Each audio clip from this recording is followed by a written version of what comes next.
ایران کے بہت بڑے اصفہان کے عالم، ان کی روٹین تھی کہ یہ ہر شب جمعہ قبرستان جاتے تھے، اور قبرستان میں ایک چھوٹی سی مسجد اور حجرہ تھا، وہاں پوری رات عبادت کرتے تھے، اللہ کو یاد کرتے تھے، آخرت کو یاد کرتے تھے، جو سفر ابدی ہے اس کو یاد کرتے تھے۔ کہتے ایک دن جب میں اس قبرستان میں پہنچا اور نماز تہجد پڑھی، شب جمعہ کے اعمال بہت زیادہ ہیں مفاتیح الجنان میں، خود جب آپ فلسفہ نماز تہجد کیا ہے کہ جب نماز وتر میں آپ قنوت میں کھڑے ہو جاتے ہیں، کیوں کہا گیا مردوں کو یاد کرو، 21 مردوں کو، تاکہ کم از کم 21 جو دنیا سے تمہارے دوست اقربا کے تمہارے ذہن میں ہو، جب وہ 21 گئے ہیں تو ایک دن آئے گا 22واں بھی میرا نام ہوگا۔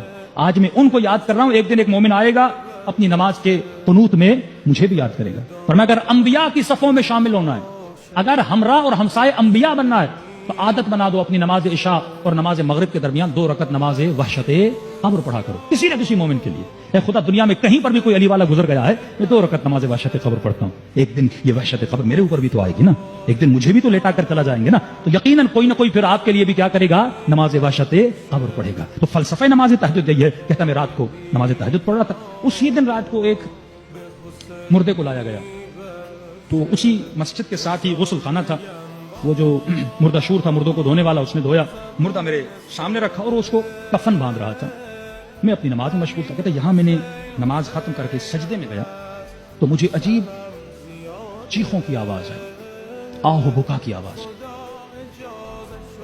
اتنا اس آواز میں وحشت تھی کہ میں سجدے سے اپنا سر اٹھا بھی نہیں سکتا تھا۔ یہ تو یہ اس کو کفن باندھ رہا تھا، میں دیکھا اس کو آوازیں نہیں آ رہی، لیکن اچانک خدا نے میرے کانوں کو کھول دیا، برزخی کان کھل گئے کہ وَعْبُدْ رَبَّكَ حَتَّى يَأْتِيَكَ الْيَقِينُ، اتنی عبادت کر تاکہ تجھے مقام یقین ملے۔ مقام یقین کا کیا مطلب؟ علم الیقین، عین الیقین، حق الیقین۔ ہم علم الیقین کی منزل پر ہیں، آپ سب کو پتا ہے قیامت ہے لیکن آپ نے دیکھی نہیں، آپ سب کو پتا ہے قبر آئے گی لیکن آپ نے دیکھا نہیں، آپ سب کو پتا ہے جہنم کی آگ گرم ہے، زقوم ہے، حمیم ہے، لیکن آپ نے دیکھا نہیں۔ ہم پہلی منزل پر ہیں علم الیقین، دوسری منزل ہے عین الیقین، آنکھوں سے دیکھو، آخری منزل ہے حق الیقین، یقین راسخ ہو جاتا ہے۔ حضرت ابراہیم جیسا نبی کہتا ہے خدا مجھے دکھاؤ تم زندہ کس طرح کرتے ہو، مارتے کس طرح ہو۔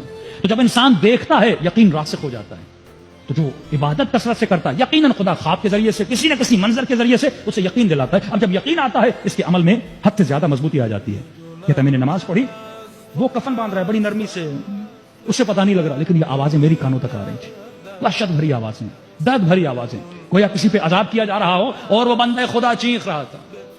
کہتا مجھ سے برداشت، میری دل اتنی، میں نے کہا میرا دل پھٹ جائے گا، لیکن اس وحشت زدہ آواز کے نتیجے میں مجھ سے کھڑا نہیں ہوا جا رہا تھا۔ میں آواز دے کر اس کفن باندھنے والے کو کہنا چاہتا تھا مجھے اٹھا اور کمرے سے باہر لے کر جاؤ، لیکن وہ میری آواز سن نہیں رہا۔ دھیمی سے اس نے میری آواز سنی، اس نے قبلہ رک جائیے میں کفن باندھ لوں آپ کو لے جاتا ہوں۔ کہتا اس نے میری آواز نہیں سنی، بڑی مشکل سے میں وہاں سے اٹھا، اس قبرستان سے باہر گیا۔ 40 دن میں اپنے گھر میں بیمار پڑا رہا، 40 دن صرف ایک مردے پر عذاب کو دیکھنے کے بعد۔ اب تصور کریں جس نے یہ دیکھا ہو، کیا وہ کبھی اللہ کی نافرمانی کرے گا؟ کیا وہ کبھی گناہ کرے گا؟ نہیں۔ اور یہ کب ملتا ہے؟ جب انسان کثرت سے اپنی آخرت کو یاد کرتا ہے۔ اور آخرت کیسے یاد ہوتی ہے؟ فرمایا کربلا جاؤ تو صرف علم لے کر مت آیا کرو، صرف سجدگاہیں لے کر مت آیا کرو، اپنے ساتھ ایک کفن بھی لایا کرو۔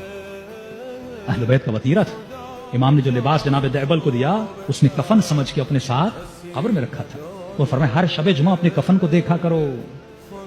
عالم دین تھا، 2 دوست تھے آپس میں، ایک عالم تھا دنیا سے چلا گیا، خواب کے عالم میں دیکھا، کیا دیکھا کہ عالم ہے برزخ میں بیٹھا ہوا ہے، نعمتیں ساری ہیں، لیکن ایک بچھو ہے جو اس کو کاٹ رہا ہے۔ رو کر کہنے لگا دوست مجھے اس بچھو سے بچاؤ۔ تو میں آپ کو کیسے بچا سکتا ہوں، آپ عالم تھے، آپ کے اوپر یہ عذاب کیوں ہو رہا ہے؟